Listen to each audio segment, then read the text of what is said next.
할렐루야, 좋은 아침입니다. 오늘도 말씀으로 하루를 시작합니다. 슬기로운 아침 시간 마태복음 2장 말씀입니다. 마태복음 2장에서는 예수님이 탄생하시던 때에 당시 사회에 어떤 반응이 일어나는지를 잘 보여주고 있습니다. 헤롯 왕 때에 동방으로부터 온 박사들이 예루살렘 사람들에게 유대인의 왕으로 나시니가 어디 계시냐고 묻게 돼요. 또 자신들은 우리가 동방에서 그 별을 보고 그에게 경배하러 왔다라고 신분을 소개하죠. 동방으로부터 온 박사들은 유대인의 왕으로 나신 분 때문에 이스라엘 사람들이 크게 기뻐하며 그 왕께 경배할 것이라 생각했던 것 같습니다. 그러나 동방으로부터 온 박사들의 물음 때문에 당시 사회는 큰 혼란에 빠져요. 3절 말씀이에요. 헤롯 왕과 온 예루살렘이 듣고 소동한지라.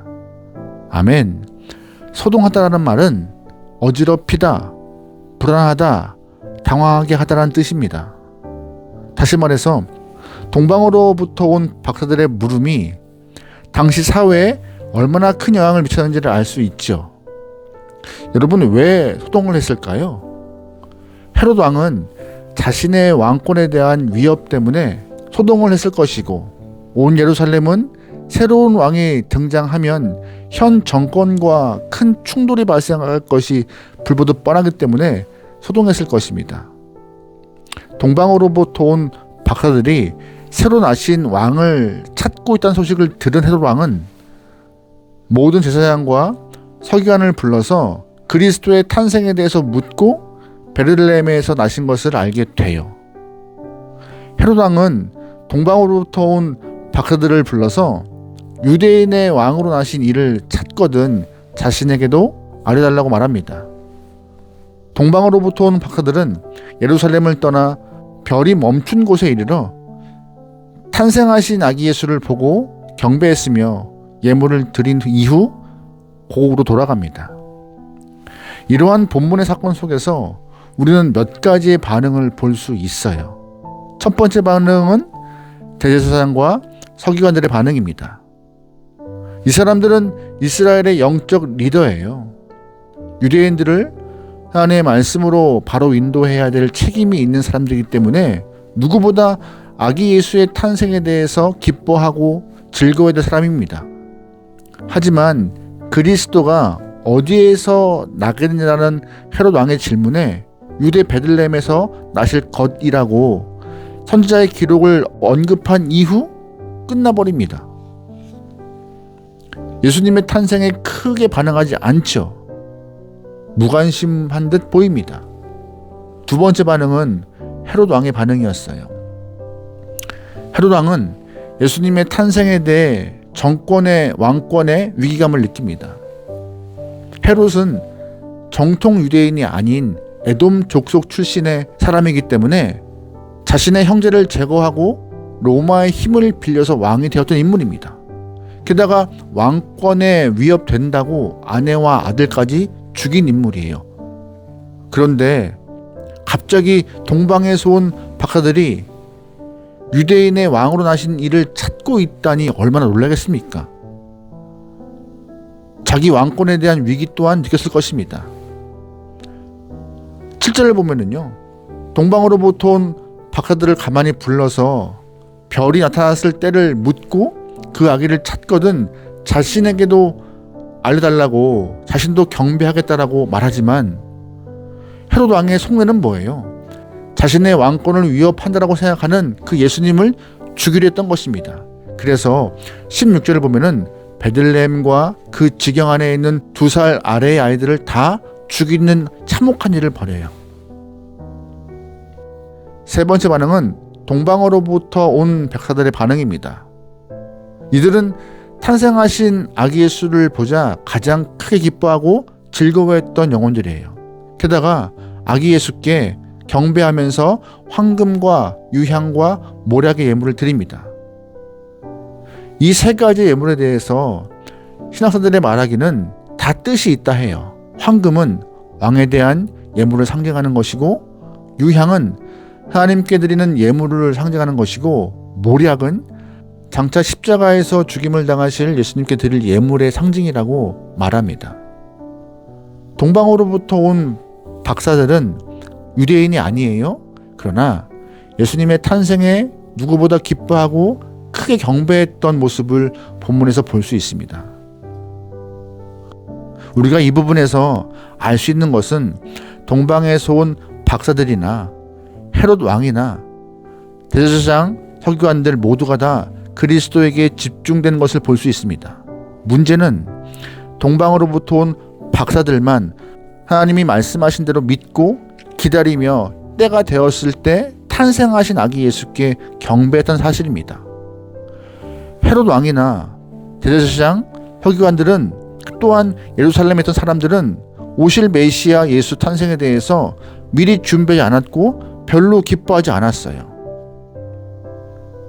반복하여 말하지만 헤롯 왕은 탄생하신 예수님을 자신의 왕권을 위협하는 존재로 여기면서 베들레헴 주변에 있는 2살 배기 아기들을 다 죽이는 끔찍한 일을 저지릅니다. 제사장들과 서기관은 하나님이 선지자 미가를 통하여서 말씀하신 것을 과거의 먼 이야기로만 생각하면서 말씀을 알고도 믿지 않아요. 무관심한 모습을 보여요. 게다가 당시 예루살렘에 있던 백성들은 동방에서 온 박사들의 말에 기뻐하기보다 정변으로 인하여서 사회가 불안하게 될까봐 소동하는 모습을 보여요. 이러한 모습을 보면서 하나님의 말씀을 아는 것도 중요하지만 말씀대로 믿는 것이 더 중요하며 말씀대로 이루어질 것을 인내하며 기다리는 믿음이 더욱 중요하다는 것을 보게 됩니다. 사실 이방인 헤롯은 그렇다 치더라도 대제사장들과 서기관 그리고 예루살렘 백성들은 왜 이런 반응을 보이는지 모르겠습니다. 아마도 하나님이 메시아를 보내겠다라는 그 언약의 말씀을 기다리다 지쳤을지도 모릅니다. 하나님께서 율법이나 말씀을 통하여 약속하신 그 분을 기다렸지만 그날이 언제인지 모르기 때문에 또한 자칭 메시아라고 떠들며 등장했던 거짓 영혼들 때문에 동방에서 온 박사들의 말을 또 한 번의 해프닝으로 여겼을지 몰라요. 하지만 그들이 잊고 있던 것이 있었습니다. 바로 하나님께 시간은 의미가 없다는 것이에요. 시편 90편 4절 말씀에 주의 목전에는 천년이 지나간 어제 같으며 밤의 한순간 같을 뿐임이라고 말하고 있어요. 하나님 앞에서의 시간은 우리가 갖고 있는 개념과는 다르다는 말이죠. 베드로서 3장 8절 말씀에도 이런 말씀이 있습니다. 사랑하는 자들아 주께는 하루가 천년 같고 천년이 하루 같다는 이 한 가지를 잊지 말라. 주의 약속은 어떤 이들이 더디다고 생각한 것 같이 더딘 것이 아니라 오직 주께서는 너희를 대하여 오래 참으사 아무도 멸망하지 아니하고 다 회개하기에 이르기를 원하시느니라. 그러나 주의 날이 도둑같이 오리니 그날에는 하늘이 큰 소리로 떠나가고 물질이 뜨거운 불에 풀어지고 땅과 그 중에 있는 모든 일이 드러나리로다. 아멘. 결국 우리의 때와 하나님의 때가 일치하는 경우가 극히 드물다는 것입니다. 우리에게는요, 하나님께서 말씀하신 대로 믿는 믿음을 갖고 인내하는 모습이 필요할 뿐이지 내 때가 하나님의 때라고 단정하는 그런 어리석은 모습을 갖지 않아야 한다는 것이죠. 성경을 통한 하나님의 역사는 반드시 약속한 대로 말씀대로 이루어집니다. 우리는 어떤 마음으로 예수님께 반응하고 있죠? 우리는 어떤 마음으로 말씀에 대하여서 믿음을 보이고 있죠? 예수님께는 진정한 경배의 모습으로 말씀에 대해서는 믿음과 인내로 반응할 수 있길 소망합니다. 하나님은 말씀하신 그대로 성취하시는 분이세요. 그때가 언제인지 모르지만 믿는 믿음을 갖고 인내로서 말씀의 성취를 볼 수 있는 귀한 영혼 되기를 주의로 축원합니다. 아멘. 믿음으로 승리합시다. 기도하시겠습니다. 하나님, 세상 그 어떤 소리와 보이는 것에 반응하지 않고 말씀에 반응할 수 있는 귀한 영혼들에게 인도하여 주시옵소서. 말씀을 성취하시는 하나님을 믿습니다. 흔들리지 않는 믿음을 갖고 주 앞에 설 수 있는 귀한 영혼 되어서 내 삶을 통하여서 이 사회 안에 말씀이 이루어지는 것을 목격하며 하나님을 더 뜨거운 마음으로 믿을 수 있는 귀한 영혼들에게 인도하여 주시옵소서. 모든 걸 맡기오며 예수님의 이름으로 기도합니다. 아멘.